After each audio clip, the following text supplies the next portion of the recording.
Ini adalah jamuan makan malam di rumah Mak. Ia menjamu keempat temannya untuk bersantap masakan istrinya yaitu Nak. Tetapi mata Mak tidak menyadari bahwa makanan di atas meja sangat tidak layak untuk dimakan. Walaupun seperti itu, teman-temannya sangat menyadari bahwa masakan di atas meja hanya dedaunan kering dan ulat yang masih hidup. Sekarang disuruh untuk mencicipi makanan itu oleh Mak. Tidak ada pilihan, dirinya sangat terpaksa memakan dedaunan kering itu. Nah, sebenarnya ia bukan makan karena tidak enak kepada Mak kawannya, tapi ia terintimidasi oleh tatapan Nak. Setelah sekarang Puak juga mencicipi makanan itu karena disuruh oleh Mak. Sama halnya seperti ia juga terpaksa memakannya karena terintimidasi oleh istri dari Mak itu. Lanjut lagi, dari kelima sekawan ini, Sin adalah orang yang selalu mendapat sial. Ia malah disuruh mencicipi tumpukan ulat yang ada di dalam mangkuk. Sama seperti yang lain, ia juga terintimidasi oleh tatapan istri Mak. Nah, sebenarnya mereka berempat ini tahu kalau istri Mak ini adalah seorang hantu. Sementara Mak sendiri belum tahu kalau istrinya Nak sudah meninggal. Film ini bergenre komedi horor dan juga sangat sedih. Telah dikemas dengan baik dan sangat layak untuk kamu tonton. Daripada penasaran, kita akan segera masuk pada alur cerita filmnya. Di awal film diperlihatkan suasana keadaan perang. Puak dengan gagahnya sedang menyemangati semua rekannya untuk tetap tegar. Mereka akan melakukan perlawanan terakhir untuk melawan para penjajah. Kondisi mereka sekarang hanya bisa menggunakan pedang, tombak, dan panah sebagai senjatanya. Puak mengompori semua prajurit untuk tetap maju daripada mundur untuk sementara waktu. Ia sangat yakin kalau mereka bisa mengalahkan musuh. Sekarang mereka membentuk formasi untuk serangan balik. Tidak satupun dari mereka yang terlihat gentar saat itu. Nah, dengan teriakan keras dan lantang, mereka semua berlari maju untuk menyerbu. Beberapa dari mereka seketika itu juga langsung terkena tembakan. Puak juga ikut tertembak waktu itu dan langsung mengatakan kalau dirinya lupa bahwa musuh punya senapan. Perang membuat mereka dalam posisi terjepit. 5 sekawan ini untungnya masih bisa selamat walaupun semua dari mereka terkena tembakan. Di desa saat hari mulai gelap, orang-orang pada menutup pintu rumah seperti ketakutan. Tidak satupun orang yang berani berkeliaran. Seminggu kemudian 5 sekawan ini telah selesai bertugas. Perang sudah usai dan sekarang mereka sedang menuju desa Prakanong, tempat tinggal Mak. Sesampainya di sana mereka sangat heran melihat kondisi di situ sangat sepi. Padahal daerah itu padat penduduk. Wajar saja ternyata saat mereka sampai hari sudah mau gelap. Berbeda dari yang lain, rumah Mak kebetulan sedikit terpisah beberapa meter dari warga lainnya. Saat mereka sampai, suasana rumah Mak sangat sepi. Yang lain menunggu di bawah sementara Mak naik ke atas rumahnya sendirian.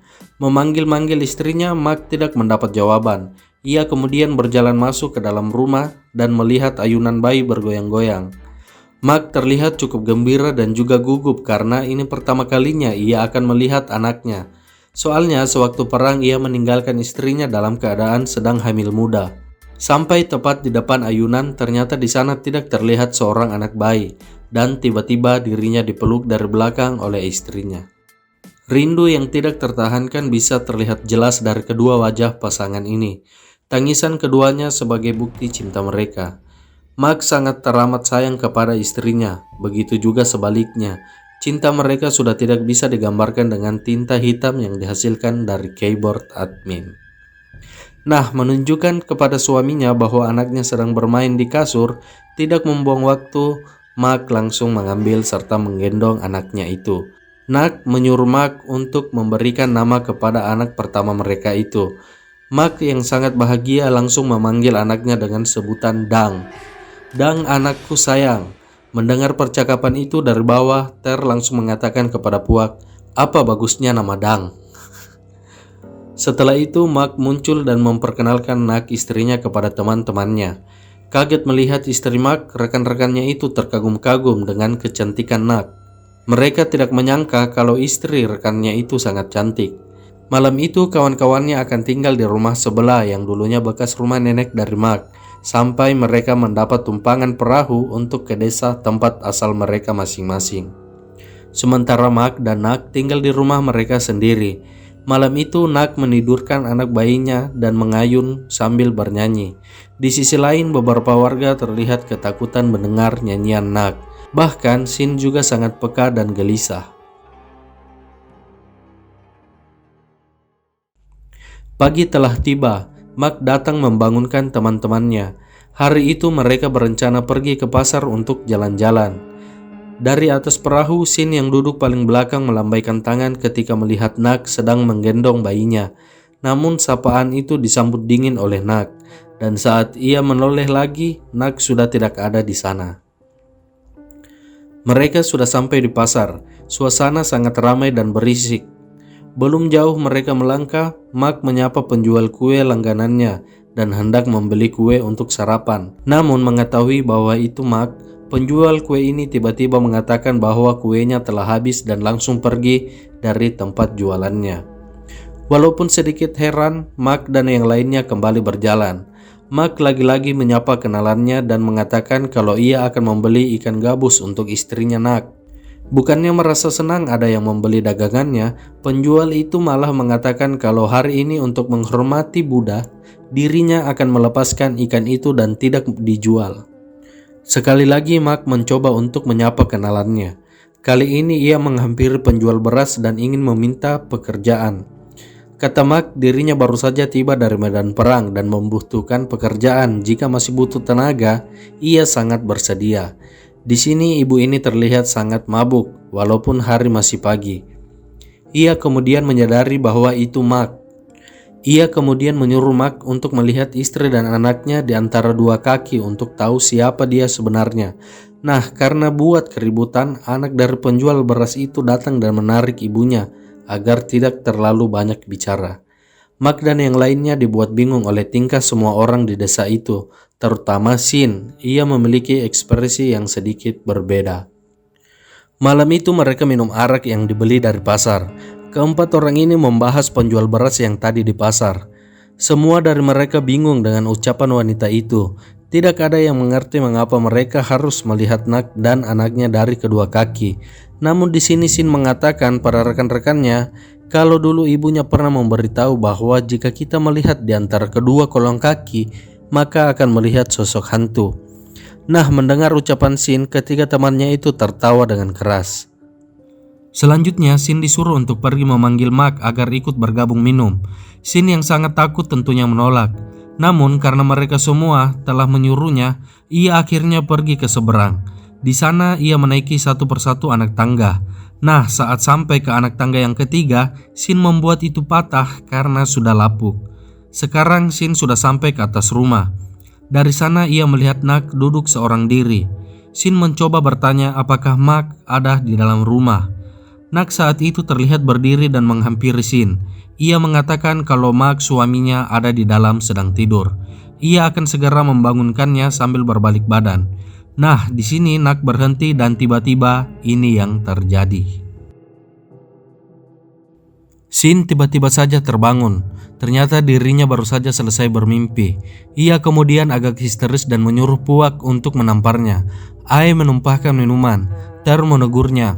Melihat itu Sin mengatakan sial ini dejavu. Ditambah Puak menyuruhnya untuk memanggil Mak. Sin menjadi sangat ketakutan. Dalam keadaan mabuk, Puak menyuruh Sin untuk memeluk Nak. Lagian kalaupun dia itu hantu, dirinya sangat cantik. Sin benar-benar sial malam itu. Ia sekarang sedang berada tepat di depan tangga. Memberanikan diri untuk naik, Sin mencoba untuk melangkah. Nah, pada anak tangga yang ketiga, Sin mencoba melewatinya. Namun saat itu tangga tersebut ambruk. Sin mencoba bangkit dan mencoba memanjat lagi. Ia benar-benar dikejutkan oleh pemandangan rumah yang sangat kotor dan tidak terawat. Rumah itu nampak seperti telah lama tidak ditinggali. Walaupun bingung campur takut dengan apa yang baru saja dilihatnya, Sin memberanikan diri melangkah dan melihat ke arah dalam rumah. Di sana ia mendapati ayunan bayi yang semula diam tiba-tiba bergerak sendiri. Nah, karena kaget ia langsung melompat ke bawah. Di saat yang bersamaan Sin mendengar pula sesuatu jatuh ke tanah. Ia kemudian berbalik untuk melihat. Di situ ada sebuah jeruk nipis.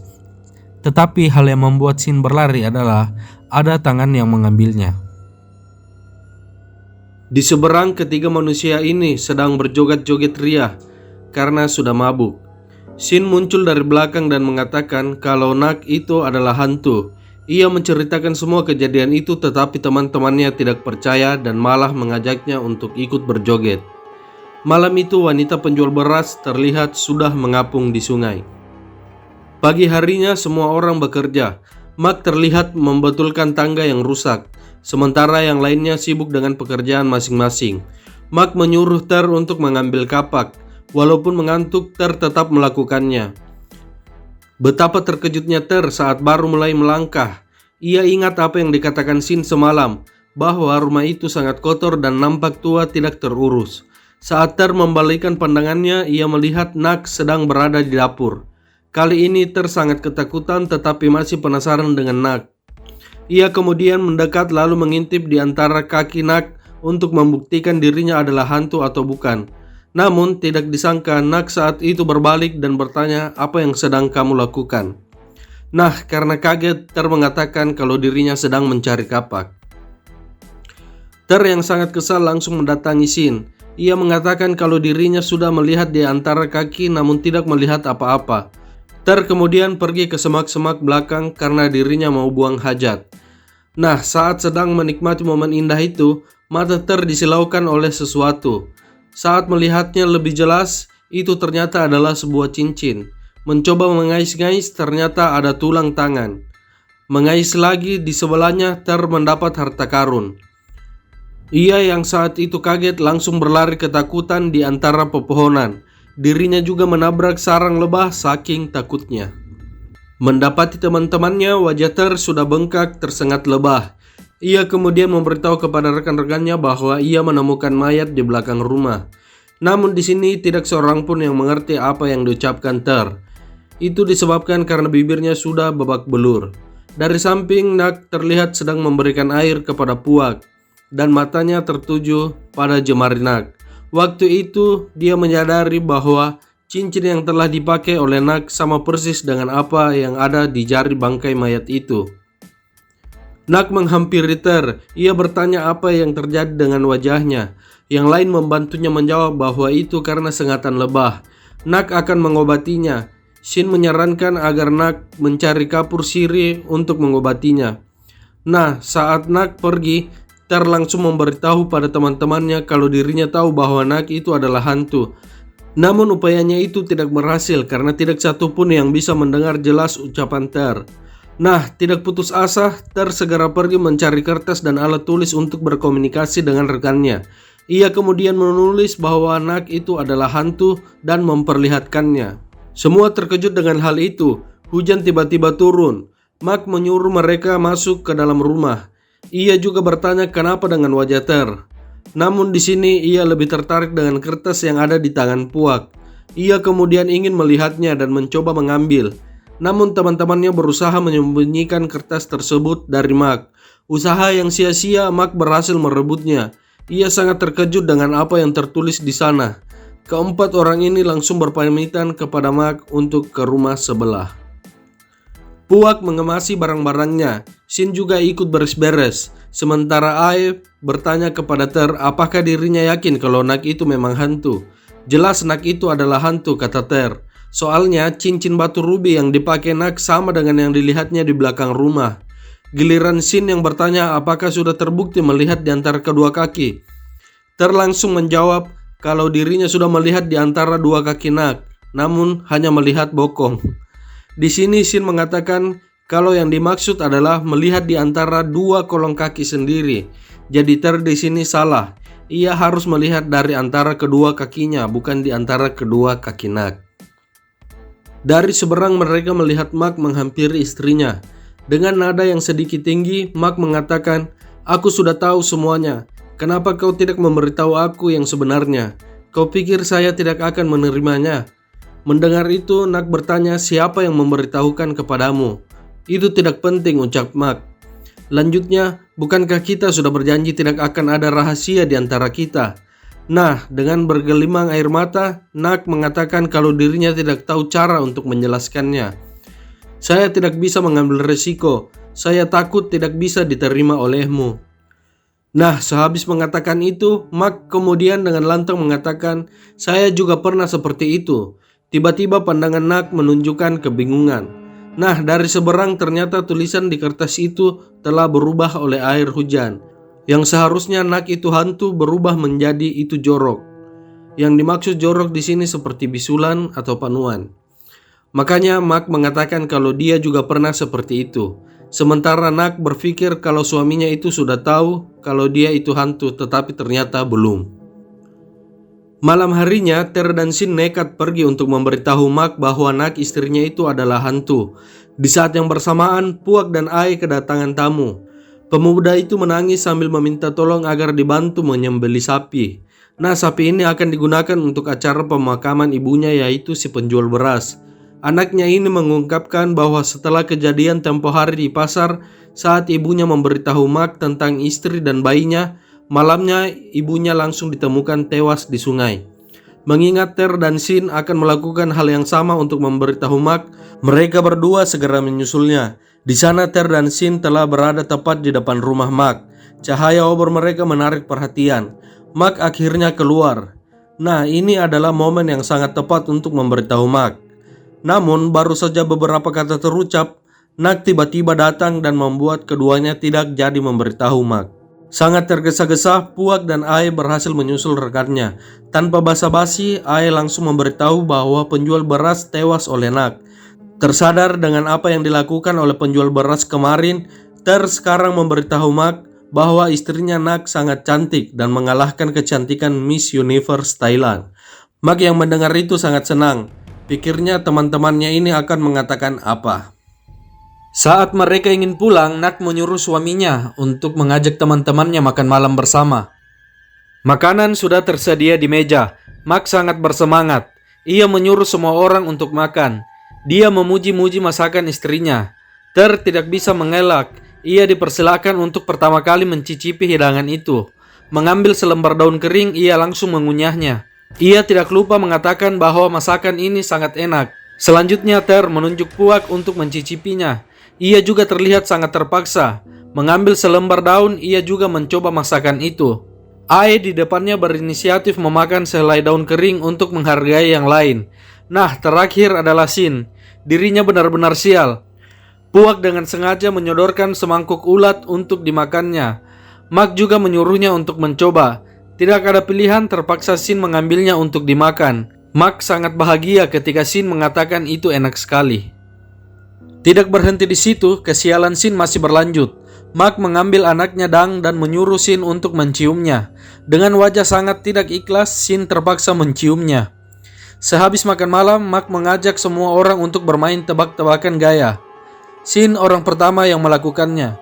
Gerakan-gerakan Sin tidak bisa ditebak oleh semua orang. Bahkan Mark yang sangat aktif menjawab tidak pernah tepat sama sekali. Nah, sekarang giliran Ter mencobanya. Ia menirukan banyak gaya dan semua orang kebingungan dibuatnya. Puak dan yang lainnya juga tidak bisa menjawab. Nah, sampai pada akhirnya Ter menunjuk Nak. Dengan percaya diri, Mark memberikan jawaban namun tidak bisa menjawab dengan benar. Di sini Sin teringat sesuatu dan mengatakan Mark hantu dan sudah mati. Mereka berempat bersorak kegirangan karena jawabannya betul. Nah, tetapi mereka juga menyadari telah mengatakan itu di depan Mark. Karena sudah mengatakannya, mereka buru-buru berpamitan. Sewaktu di bawah rumah, Nak memanggil mereka bertiga dan mengatakan, "Kenapa terburu-buru? Sekarang giliranku," ucapnya. Tanpa memperdulikan, mereka tetap naik ke perahu. Ter orang yang paling di belakang. Saat itu kacamatanya terjatuh. Nak juga semakin mendekat. Beruntungnya Ter bisa menemukan kacamatanya dan segera naik ke perahu. Mereka mendayung tanpa kenal lelah saat itu. Saking takutnya mereka berputar-putar hanya di situ saja. Malam itu hujan, terdengar ada orang yang menggedor pintu. Ternyata itu adalah Mark. Ia langsung protes kepada teman-temannya karena telah menyebut istrinya Nak sudah meninggal. Ia protes kenapa teman-temannya sudah seperti warga desa yang selalu menganggap Nak sudah mati. Setelah memarahi teman-temannya, Mark kemudian pergi dari rumah itu. Mark kembali ke rumahnya. Ia bertemu dengan Nak istrinya. Melihat suaminya, Nak bertanya apa yang mereka katakan. "Aku tidak peduli apa yang mereka katakan," ucapnya. "Mereka menuduh dengan sembarang." Ia kemudian menghibur istrinya dan berguyon. Nak akan tembus jika dia hantu. Hal itu cukup membuat Nak bisa tersenyum dan bahagia. Nak yang menyadari suaminya kotor langsung membersihkannya. Di sini Mak langsung memakan masakan yang disediakan oleh istrinya Nak. Berbeda dengan malam sebelumnya, kali ini sangat cerah. Mak mengajak istrinya pergi bermain di pasar malam. Nak menggunakan topeng saat itu. Mereka berdua terlihat seperti orang pacaran. Ini momen yang sudah lama mereka tunggu. Keduanya terlihat sangat bahagia. Tiba saat mereka berdua sedang ada di permainan lempar kaleng. Mak yang mencoba menjatuhkan kaleng itu selalu gagal. Berkali-kali mencobanya tetap tidak berhasil. Namun Nak merasa kasihan kepada suaminya. Pada lemparan terakhir, Nak mengalihkan pandangan suaminya itu dan menjatuhkan kaleng-kaleng tersebut. Penjaga permainan itu sangat kaget dibuatnya. Tidak berhenti di situ, aksi Nak berlanjut saat Mak ingin sekali naik kincir angin. Di sana banyak sekali orang yang sedang mengantri. Hal itu membuat Mak berbalik dan ingin mencari permainan lain. Namun di sini Nak tiba-tiba membuka topengnya, kemudian beberapa orang yang mengenalinya langsung lari dan membuat wahana itu menjadi kosong. Mereka berdua akhirnya bisa bersama dan tidak ada yang bisa mengganggunya. Di atas sana Nak bertanya kepada suaminya, "Seandainya diriku akan mati lebih dulu, apakah kamu bisa hidup tanpaku?" Mendengar itu Mak menjawab lebih baik kalau dirinya yang pergi lebih dulu, karena dia tidak bisa hidup tanpanya. Malam itu mereka berbicara melalui hati ke hati. Mereka seperti berbicara tentang masa depan yang entah akan jadi apa nantinya. Di sekitar rumah hantu terlihat Ter, Puak, dan Sin. Ter sudah mempersiapkan beras suci. Mereka akan menyelamatkan Mak malam ini dari Nak. Ai terlambat datang ke pasar malam saat itu. Mak dan istrinya sekarang memasuki rumah hantu. Mak sangat takut melihat hantu-hantu di dalam ruangan itu. Ia hanya bisa bersembunyi di belakang istrinya. Hingga ada salah satu hantu yang berusaha menakuti mereka berdua. Dan malah hantu itu yang takut kepada Nak. Nah, saat mereka berdua melanjutkan lagi, Mak yang berada di posisi belakang langsung diculik oleh Puak. Rekan-rekannya itu mengikat Mak dan menyumbat mulutnya agar tidak bisa bersuara. Setelah itu mereka berencana keluar lewat pintu depan. Namun usaha itu tidak berhasil karena pintunya macet. Nak menyadari bahwa suaminya itu tidak ada di belakangnya. Sin sangat ketakutan karena melihat Nak berbalik dan mulai ke arah mereka. Kepanikan akhirnya terjadi. Sekarang mereka telah menyamar. Hantu-hantu sebelumnya telah diikat. Keempat sekawan itu telah menggantikan mereka. Entah Nak tahu ini mereka atau tidak, tetapi saat itu Nak kembali pulang ke rumahnya. Mereka akhirnya mulai berjalan dan ingin meninggalkan tempat itu. Namun ternyata Nak tidak benar-benar pergi. Ia muncul kembali dan membuat semua orang ketakutan. Dinding rumah hantu terpaksa mereka jebol dibuatnya. Mereka berlari hingga ke tengah hutan. Mereka kemudian melepaskan ikatan Mak. Tetapi di sini Mak sangat marah kepada teman-temannya. Ia juga mengatakan kalau istrinya Nak belum meninggal. Lalu ia pergi meninggalkan mereka. Berusaha menyusul Mak, Ter menemukan jejak darah. Mengikuti jejak itu mereka menemukan Mak. Puak dan Ai langsung mendekat karena melihat Mak kesakitan. Luka bekas kena tembakan di dada Mak mengeluarkan darah lagi. Ter dan Sin di belakang tiba-tiba berpikir ada yang tidak beres. Mereka berdiskusi tentang Nak. Jika Mak sudah membuktikan bahwa Nak bukan hantu melalui kedua kolong kaki, maka Nak memang benar-benar masih hidup. Ter juga pusing sebenarnya yang mati di halaman belakang rumah itu siapa. Ia juga mengatakan kalau cincin ruby itu berada di jari manis sebelah kiri dan artinya itu adalah cincin pernikahan dan Mak juga memilikinya. Sin dan Ter segera ke arah Mak dan memeriksa tangan sebelah kirinya. Mereka berdua ingin melihat cincin itu apakah ada pada Mak atau tidak. Tapi di sini tangan Mak terluka karena selalu dibalut. Mak yang bingung bertanya apa yang kalian hendak cari. Ia kemudian menunjukkan kalau cincin itu dijadikan kalung karena tangannya belum sembuh. Melihat cincin itu, Sin dan Ter sangat terkejut. Mengambil segenggam beras suci yang di bawahnya, Ter kemudian melempar ke arah Mak dan ia pun teriak kesakitan. Melihat Mak kesakitan, Ter teriak dengan keras. Mak adalah hantu sebenarnya. Mereka berempat pun lari ketakutan meninggalkan Mak sendirian. Dalam pelarian itu mereka berhenti karena kelelahan. Mereka merencanakan untuk membawa Nak pergi bersama mereka. Di sini Puak sangat bersemangat untuk membawa Nak pergi dengannya. Ter juga dengan tegas mengatakan kalau manusia itu tidak boleh hidup dengan hantu dan mereka harus menyelamatkan Nak agar tidak dihantui oleh Mak.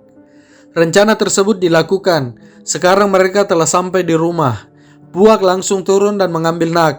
Membiarkan Nak turun, ia langsung memeluknya. Dengan sangat akrab ia bertanya, "Sudah lama tidak bertemu, bagaimana kabarmu?" Dengan wajah yang masih bingung, Puak langsung beraksi. Ia mengatakan kalau warga desa bodoh mengatakan kalau Nak itu hantu. Ia juga memuji Nak. Bagaimana mungkin hantu bisa secantik ini? Nah, waktu itu Shin masih sangat takut, tetapi ia dipaksa untuk menyentuh Nak oleh teman-temannya. Nak kini bertanya di mana Mak suaminya. Puak segera mencari alasan dan mengatakan kalau perang masih bisa pecah. Mak sudah menunggu mereka semua di perbatasan untuk mencari tempat aman. Sekarang hanya perlu membawa Nak dan anaknya. Mereka segera berangkat. Puak terlihat sangat bahagia. Dirinya juga terus menggoda Nak. Nah, di tengah perjalanan, hal yang tidak diduga sebelumnya kini terjadi. Perahu kecil yang mereka pakai kelebihan muatan. Hal itu membuat semuanya panik karena air sudah mulai masuk ke perahu. Mereka akhirnya membuang seluruh barang dan pakaian yang sudah dikemas. Masih melihat kondisi, ternyata itu belum membuat mereka aman. Air masih saja masuk ke perahu. Ter akhirnya meminta mereka untuk memberikan dayung padanya. Ia kemudian segera membuangnya. Melihat kondisi lagi, sekarang mereka aman. Semua orang bersorak merasa senang, tetapi di sini ada masalah. Sekarang mereka tidak bisa mendayung perahunya. Dari samping Mak tiba-tiba muncul, membuat mereka berempat ini histeris ketakutan. Mak muncul dan bertanya, "Mau kalian bawa kemana istriku?" Ia kemudian semakin dekat dan membuat mereka semakin histeris. Mak yang saat itu semakin maju terlihat tenggelam. Semua orang heran dibuatnya. Mereka ragu antara ingin menolongnya apa tidak. Tetapi saat itu Mak masih meminta tolong dan akhirnya ia ditolong juga oleh kawan-kawannya ini. Setelah Mak di atas perahu, Ter bertanya, kenapa saat bersuci dilemparkan dirinya berteriak kesakitan. Di sini Mak menjawab bahwa dirinya teriak karena lukanya kemasukan beras dan itu sungguh menyiksanya. Ter juga menyadari bahwa jika Mak dan Nak bukanlah hantu, lantas mayat siapa yang ia temukan di belakang rumah? Nah, setelah mengatakan itu, tiba-tiba cincin rubi yang ada di jari mayat tersebut terjatuh dari saku baju Ae. Ter kemudian mengambilnya dan berteriak bahwa Ae adalah hantunya. Kepanikan kembali terjadi. Puak menyuruh Ter untuk menendang Ae keluar dari perahu. Dengan sekuat tenaga, sekarang mereka mencoba menepi ke pinggir sungai. Nah, saat itu terjadi, tiba-tiba tangan Shin diraih oleh Ae. Itu membuat Shin histeris tidak karuan. Beruntungnya ia berhasil melepaskan cengkeraman itu dan Ae kembali tenggelam. Dalam keadaan masih takut, semua orang mendayung lagi ke arah tepi sungai dan usaha mereka sekali lagi sia-sia. Nah, saat itu Nak memberikan gayung kepada Puak. Puak langsung memberikan kepada Ter. Tanpa membuang waktu, Ter kemudian mencoba mendayung. Namun ia tersadar ada yang aneh dan segera berhenti. Ia kemudian berdiri dan melihat dari kolong kakinya ke arah belakang. Ia menyuruh teman-temannya untuk memiringkan kepala. Nah, waktu itu selalu gagal melihat Nak. Ia akhirnya menyuruh teman-temannya menari dengan lagu yang biasa mereka lakukan saat mabuk. Semuanya mengikutinya dan akhirnya berhasil melihat Nak dari kolong kaki. Ternyata memang selama ini Nak adalah hantu. Begitu ketahuan, tangan Nak memanjang dan memegang bahu suaminya yaitu Mak. Semua orang dibuat histeris saking kagetnya. Ter kemudian menarik tangan Mak sehingga dirinya terjun ke air. Puak juga segera melompat. Mereka bertiga berhasil lolos sampai ke pinggir. Sekarang hanya tinggal Shin yang masih ada di atas perahu. Ia tidak melompat karena tidak tahu berenang. Nah, Nak yang masih ada di belakang kemudian melempar Shin dari atas perahu. Shin yang awalnya tidak bisa berenang sekarang dengan cepat bisa sampai ke pinggir sungai. Mak masih tidak mau pergi. Ia masih mau menghampiri istrinya Nak. Melihat itu, Puak langsung menghantam kepala Mak dengan batu sehingga ia pingsan. Sekarang mereka berada di kuil. Di sana terlihat sudah ada sesosok biksu yang menjaga mereka. Mak terlihat masih belum sadar. Dari arah pintu terdengar ada yang mendobrak-dobrak. Mereka bertiga menjadi ketakutan. Nak benar-benar datang kepada mereka. Keributan membuat Mak terbangun dan langsung ingin menghampiri istrinya Nak. Ter dan Shin menahannya. Sementara itu sang biksu meminta untuk diberikan air suci. Ia kemudian memercikannya ke arah Nak. Terkena air itu, Nak merasa kesakitan dan meminta tolong kepada suaminya Mak. Mak memohon agar mereka berhenti menyakiti istrinya. Nah, karena terlalu banyak bergerak, air suci itu tumpah membasahi tubuh Puak. Kali ini sang biksu meminta untuk diberikan beras suci. Sayang seribu sayang, beras itu juga telah tertumpah dan Sin menggunakannya untuk memberi makan burung. Karena ulah Sin, Puak ingin menghajarnya. Kekacauan terjadi dan tanpa sengaja kaki Mak terlihat menendang sang biksu. Kali ini posisi biksu berada di luar dari lingkaran benang suci. Ia berada tepat di hadapan Nak. Lampu tiba-tiba mati, jeritan suara terdengar keras. Tidak lama setelah itu lampu menyala lagi. Di sana sudah terlihat keempat orang ini terlilit oleh benang-benang. Sementara biksu itu sudah di depan pintu dan kabur entah kemana. Dari arah belakang Nak terlihat sedang memandangi orang-orang ini. Hal itu membuat mereka ketakutan dan menghindar bergeser ke arah pintu. Tepat di depan pintu, Ae tiba-tiba muncul dan membuat mereka histeris lagi. Menghindari Ae, sekarang mereka berada di antara Ae dan Nak. Ter punya ide, ia menyuruh yang lain mendorong Puak ke arah Ae dikarenakan air suci masih melekat di pakaian Puak. Ketika melakukannya, mereka semua terjatuh dan menindis Ae. Ae pun berteriak sambil mengatakan kalau dirinya ini masih hidup. Ter langsung menyanggahnya, "Jika kau memang masih hidup, kenapa kau berteriak?" Ae langsung menjawab, "Bagaimana tidak berteriak kalau kalian semua menindisku?" Jadi di sini diceritakan bahwa sewaktu mendengar cerita Ter tentang cincin rubi itu, secara diam-diam Ae merencanakan untuk mengambilnya. Kesempatan itu ada saat semua orang berada di sekitar rumah hantu. Ae terlambat datang karena pergi mengambilnya. Sambil menceritakan itu, Nak tiba-tiba mendekati mereka. Suasana kembali menegangkan. Mereka mencoba mencari jalan untuk keluar, namun semua pintu keluar terkunci. Saat itu Ter mengatakan, "Jangan ganggu kami, Nak. Manusia tidak boleh hidup dengan manusia." Mendengar ucapan Ter, Nak langsung berteriak keras sambil mengatakan, "Jangan main-main denganku." Seketika itu juga semua jendela terbuka dan tertutup. Lilin juga sempat mati dan menyala kembali. Waktu itu Nak sudah tidak ada di hadapan mereka. Ia seperti hilang entah kemana. Namun hal tidak terduga, ternyata Nak sudah berada di atas mereka dengan posisi terbalik. Lagi-lagi semua orang dibuat histeris olehnya dan lari. Mak waktu itu tetap tinggal tetapi ditarik lagi oleh Puak. Nah, dari jarak yang lumayan jauh, Nak mengatakan, "Kenapa kalian tidak mau meninggalkan aku dan Mak? Aku hanya ingin hidup dengan orang yang aku cintai. Apakah itu salah? Kenapa kalian ikut campur?" Ter mengatakan, "Kamu sudah jadi hantu, tidak boleh hidup dengan Mak." Mendengar ucapan itu, Nak menangis terseduh-seduh. Mimin menyarankan agar kalian menonton film ini, karena bagian ini benar-benar akan membuat kalian tersentuh. Nak kemudian mengatakan kalau aku tidak bisa hidup bersama Mak, berarti dia harus ikut denganku. Nah, di saat semua orang berlari ketakutan oleh ucapan itu, Mak tetap tinggal sendiri. Waktu itu bukannya ikut mundur, Mak malah melangkah maju lebih dekat sambil meneteskan air mata. Tangan Nak yang panjang menjangkaunya dan mengusap pipi dan air mata suaminya itu. Nak mengatakan, "Setakut itukah kau kepadaku?" Dia kemudian meminta maaf pada suaminya sambil menangis. "Saya tidak bermaksud menyakitimu," ucapnya. "Saya juga tidak bisa hidup sendirian. Maafkan saya telah membohongimu selama ini. Itu semua karena aku ingin hidup bersamamu. Walaupun hanya tersisa 1 hari saja. Aku tidak peduli jika selama ini kau membohongiku, Nak," ucap Mak. Ia kemudian menceritakan jika selama ini sebenarnya dirinya sudah tahu kalau Nak istrinya itu adalah hantu. Ia membuktikan sendiri melalui kolong kakinya ketika Nak mengantar teman-temannya sampai ke pinggir sungai. Ia juga membuang jimat pengusir hantu miliknya hanya untuk bisa dekat dengan istrinya Nak. Ia juga mencari jasad istrinya waktu itu dan menemukan di belakang rumah.